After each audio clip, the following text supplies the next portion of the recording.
Fala galerinha, beleza? Tudo bem com vocês? Professor Tarcísio aqui.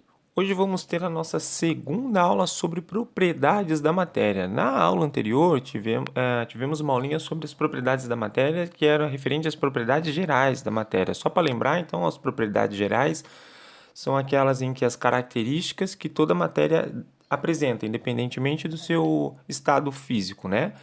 Hoje falaremos sobre as propriedades específicas da matéria. As propriedades específicas da matéria são as características próprias de cada matéria, né? Ou seja, se uma matéria apresenta, não quer dizer que a outra também vai apresentar essa mesma característica. Vamos começar pelas propriedades organolépticas. Essas são aquelas que têm como característica da matéria específica apresentam a capacidade de estimular pelo menos um dos 5 sentidos, aqueles, né? Paladar, audição, tato, visão e olfato. Exemplo, no paladar, né? Quando ingerimos algo muito salgado, como cloreto de sódio ou apimentado, né? Sentimos o sabor salgado ou apimentado na audição.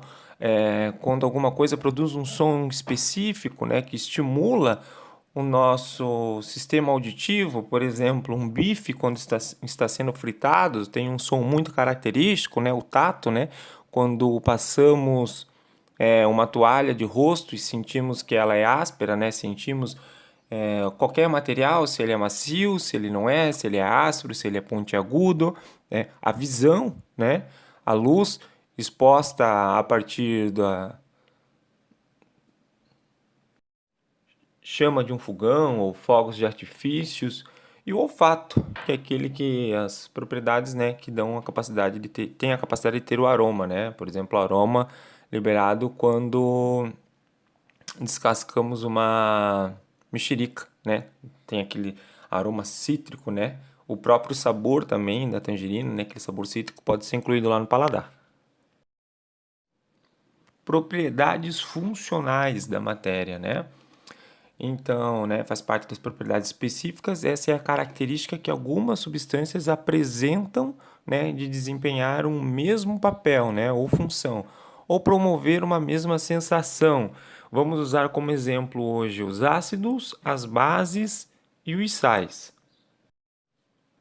Então, o ácido, né, toda substância classificada como ácido apresenta sabor azedo, né, quando ingerida, e é capaz de sofrer o fenômeno da ionização, ou seja, ela pode produzir íons.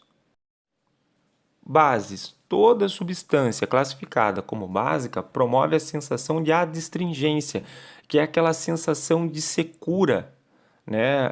Por exemplo, o aperto na boca quando ingerida, né? Naquela sensação que a boca ficou seca.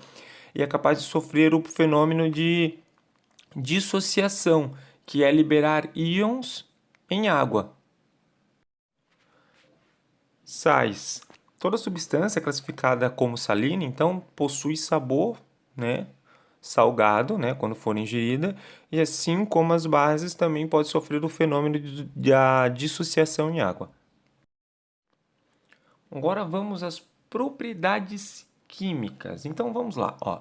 É a característica que uma matéria apresenta de se transformar em outra, em um processo que vamos denominar como fenômeno químico. Muitas vezes o fenômeno químico só ocorre quando a matéria é submetida a determinadas condições, como temperatura, eletrólise, entre outras coisas.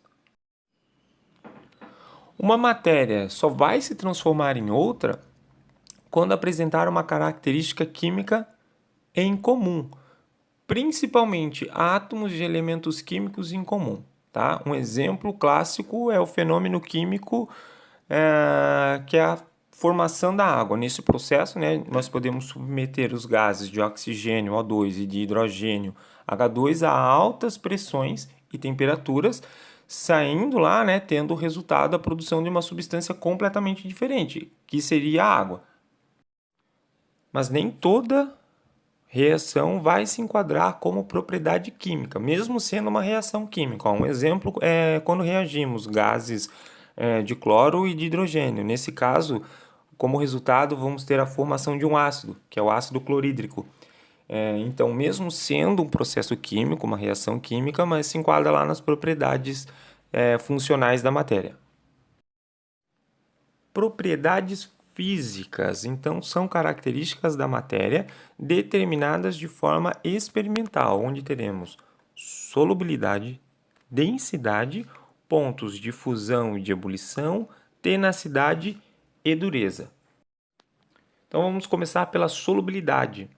Essa é a característica que uma determinada matéria apresenta de ser dissolvida em outra. Um exemplo, né, é a água, que tem a capacidade de dissolver o cloreto de sódio, lá, o sal de cozinha. Vale lembrar que a quantidade de soluto, dissolvente, assim como a temperatura, né, são fatores que influenciam a capacidade de solubilidade. Densidade é a relação entre a massa da matéria e o espaço, né, o volume que ela ocupa. De maneira geral, é a quantidade de massa que existe em um determinado volume, né, obedecendo a seguinte expressão, a seguinte equação matemática, que é densidade é igual a massa sobre volume. É só vocês lembrar daquela frasezinha que eu já falei para vocês, né? Deus me vê. Ponto de fusão e ponto de ebulição. Então, o ponto de fusão é a temperatura que indica quando uma matéria deixa de ser sólida e passa a ser totalmente líquida. Um exemplo é o ferro, né, que deixa de ser sólido e passa a ser líquido lá na temperatura de 1535 graus Celsius. Já o ponto de ebulição, né, então é a temperatura que indica quando uma matéria deixa de ser líquida e passa a ser totalmente gasosa. Vamos usar como exemplo o mercúrio, que deixa de ser líquido e passa a ser gasoso lá na temperatura de 356 graus Celsius. Dureza e tenacidade. Vamos ver qual que é a diferença. Então, dureza é a capacidade que uma matéria apresenta de riscar outra. Tranquilo? Por exemplo, é quando uma pedra arranha o vidro de uma janela, ou seja, a pedra é mais dura do que o vidro.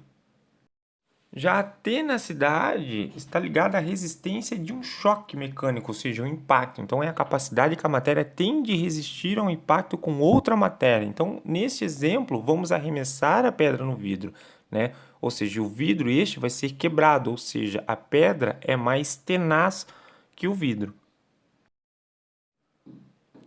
Bom, galerinha, essa foi a aula de hoje, tá? Como tarefa de casa de vocês, teve duas propriedades que eu não coloquei no vídeo, que foi a condutibilidade elétrica e a condutibilidade térmica. Eu quero a definição dessas duas propriedades e quero pelo menos um exemplo de matéria que se enquadre em cada uma delas. É isso, um abraço e bons estudos!